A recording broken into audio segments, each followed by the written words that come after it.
स्वागतम सुस्वागतम। तहे दिल से आप सभी साहित्यिक प्रेमियों का स्वागत है। स्वागत करता है गीता प्रकाशन बुक्स वाला, जहां हर शब्द एक नई रोशनी बनता है। जी हाँ मित्रों, स्क्रीन पर आप जो देख रहे हैं पुस्तक डॉक्टर मेहर अफजल जागीरदार कृत इतिहास के झरोके से बीजापुर पुस्तक अब बोलती पुस्तक सीरीज के अंतर्गत उपलब्ध है। इस वीडियो में आप श्रवण करेंगे बीजापुर इतिहास के उन पन्नों को जिसे डॉक्टर मेहर अफजल जागीरदार खोज लाए हैं। चलिए अब श्रवण करते हैं। अभिवृद्धि की ओर बढ़ रही थी। उनके बाद उसका बेटा अलाउद्दीन मुजाहिद्दीन सिंहासन पर बैठा। सन 1375 से 1678 इसका चचा जात भाई दाऊद की हत्या की गई। अलाउद्दीन मुजाहिद्दीन की हत्या करके स्वयं को बादशाह घोषित कर दिया। सन 1378 में लेकिन एक ही मास तक उसका अधिकार चला, क्योंकि मुजाहिद्दीन की बहन दाऊद खान को धोखे से मारकर उसके स्थान पर अपने दूसरे भाई मोहम्मद का राज्याभिषेक किया था। सन 1378 से लेकर 1397 तक द्वितीय मोहम्मद शाह लगभग 2 दशकों तक हुकूमत किए। वे जितने अच्छे विद्वान थे, उतने ही अच्छे सशक्त प्रशासक भी। प्रजाहित को लक्ष्य में रखकर ही हुकूमत करते थे। दिनांक 20 अप्रैल 1397 को उनका निधन हुआ। उसके उपरांत 6 महीनों में ही उनके दोनों बेटे जियासुद्दीन शमसुद्दीन 3 मास शासन कर रहे थे।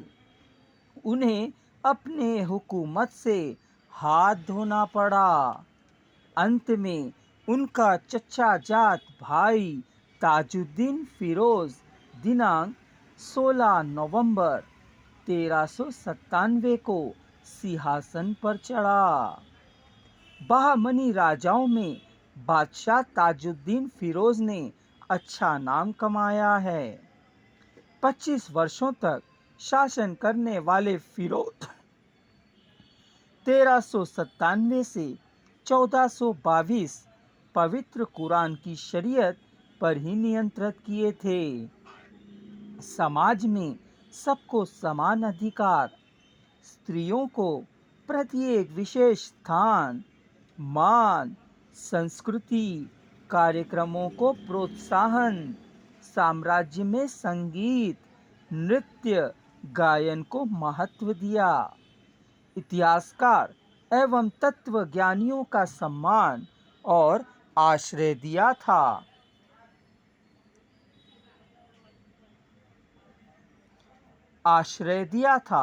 क्योंकि वे स्वयं भी एक अच्छे साहित्यिक और कवि, वास्तुशिल्प में भी आसक्ति रखने वाला फिरोज गुलबर्गा तथा भीमा नदी के तट पर बसे फिरोजाबाद में अनेक प्रसिद्ध स्मारक बनवाए। सन 1406 में चले विजयनगरों के साथ युद्ध में विजयनगर सम्राट देवगिरी को हटाकर विजयनगर राजधानी तट पर अपने राज्य का विस्तार किया। देवराज उसके साथ संधि करके अपनी बेटी फिरोज को देकर उसका विवाह करवाया। बंकापुर दक्षिणा के रूप में दे दिया। फिरोज बड़ा महत्वाकांक्षी था। संपूर्ण भारतवर्ष को यानी दक्षिण भारत को अपने वश में करने की इच्छा से कोंडविडका पेद्दुकोत्तम के सहायता से राज हेदवी पर विजय प्राप्त करने में सफल रहा। इधर विजयनगर सैनहोनगल पर आक्रमण करके अपने वश में ले गया। बड़ी मुश्किल से रायचूर को 2 अबन प्रांत को बचाने में सफल हो सके। इस बड़ी असफलता के बाद राज्य में अतृप्त जनता से छोटे बड़े दंगे फसाद होने लगे। अपनी पलन को विफलता को देखते हुए अपने जीवित काल में ही सुपुत्र हसन को उत्तराधिकारी के रूप में नियुक्त कर दिया। सन 1416 में उसी समय उत्तर भारत में धर्म प्रचार के लिए आए प्रख्यात सूफी संत गेसुत राज बंदे नवाज के साथ धार्मिक भिन्नाभिप्राय के लिए दुश्मनी करने लगता है। फिरोज शाह की जनप्रियता एवं जनपल दोनों खो देता है। आंतरिक समस्याएं विद्रोह को देखते हुए उसके भाई अहमद लगभग 20,000 सेना लेकर दिनांक 22 सितंबर 1422 को गुलबर्गा पर आक्रमण करके फिरोज को बंदी बनाकर खुद को वहां के राजा बनने की घोषणा कर देता है। उसके बाद कुछ ही दिनों में फिरोज का निधन होता है। अहमद के आक्रमण के बाद गुलबर्गा में बहमनी साम्राज्य की समाप्ति, गुलबर्गा से राजधानी का बीदर को होना एक साथ माना जाता है। बीदर में बहमनी साम्राज्य की स्थापना अहमद शाह जैसे ही अधिकार में आए सन 1422 से 1436 अपनी राजधानी को गुलबर्गा से बीदर स्थानांतरित करने का निर्णय किए। भाई फिरोज की मृत्यु, राजवाड़े में चलने वाले सुरासेवन, अनैतिक संबंध, स्वच्छंद एक दूसरे के रिश्तेदारी से जीवन से बंजर होकर वह आध्यात्मिक तरफ ज्यादा ध्यान देने लगा।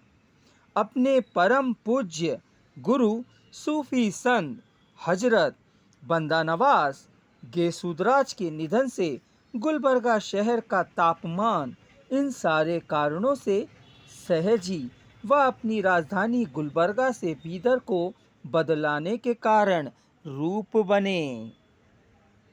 अहमद शाह बहमनी जैसे ही राजधानी परिवर्तित करके बीदर आए, प्रारंभ से ही राज्य प्रशासन में कहीं परिवर्तन दिखाई देने लगे। अशांत गुलबर्गा के वातावरण से बेजार बादशाह को निश्चित शांत बीदर प्रांत में रहना उसके लिए अत्यंत सुखदायक बन गया। उसके प्रमुख दंड यात्राओं में वारंगल पर आक्रमण करके अपने वश में कर लिया। विजयनगर को हरा के वार्षिक कर वसूल करने का तोहफे लेने का समझौता किया गया। वहां से तेलंगाना के तरफ बढ़ते हुए गोलकुंडा किले पर आक्रमण किया। वहां भी उसे विजय प्राप्त हुई। अहमद शाह प्रवृत्ति से ही साहित्य में अभिरुचि रखने वाला व्यक्ति था। स्वयं भी एक अच्छा सूफी संत। इसी कारण बीजापुर के निकट दफनाए गए मटियाल ग्राम उसके समाधि पर हर वर्ष उर्स का आयोजन किया जाता है। इसकी विशेषता यह है कि उस उर्स में भाग लेने वाले लिंगायत जंगम मुसलमान फकीरों के पोशाक पहनना करते हैं और उस उर्स का दिवस हिंदू तिथि के अनुसार होता है। इस बात से धार्मिक समन्वयता, भावना, सधर्म सहिष्णुता और राजा के प्रति श्रद्धा एवं गौरव का प्रदर्शन देखने को मिलता है। दिनांक 14 जुलाई 1436 को अहमद शाह के निधन के उपरांत उसका पुत्र जाफर खान का पट्टाभिषेक द्वितीय अलाउद्दीन अहमद नाम से किया गया। मित्रों, शेष इतिहास का श्रवण करते हैं अगले वीडियो में। अब चैनल को सब्सक्राइब कर लीजिए ताकि हमारे द्वारा अगला वीडियो अपलोड करते ही आप तक पहुंच सके। मित्रों, याद रखिए, आपका एक शेयर, आपका एक कमेंट हमें अगला वीडियो बनाने की प्रेरणा देता है। इसी कारण से आप इस वीडियो को अपने अन्य साहित्यिक मित्रों से अवश्य साझा कर दीजिए ताकि वे भी, आप भी और हम भी बीजापुर के इतिहास के झरोखे से रूबरू हो सकें। मित्रों, यदि आप पुस्तक को क्रय करने का विचार कर रहे हैं तो डिस्क्रिप्शन बॉक्स में दिए जा रहे नंबर पर संपर्क करिए और घर बैठे पुस्तक इतिहास के झरोखे से बीजापुर प्राप्त करिए। एक विशेष सूचना, अब यह पुस्तक न केवल भारत में बल्कि 66 देशों में किंडल के माध्यम से उपलब्ध करा दी गई है। बस एक क्लिक की दूरी पर है यह पुस्तक अपने पाठकों से। इसी कारण डिस्क्रिप्शन बॉक्स में 66 देशों के लिंक दे दिए गए हैं। जय हिंद, जय हिंदी।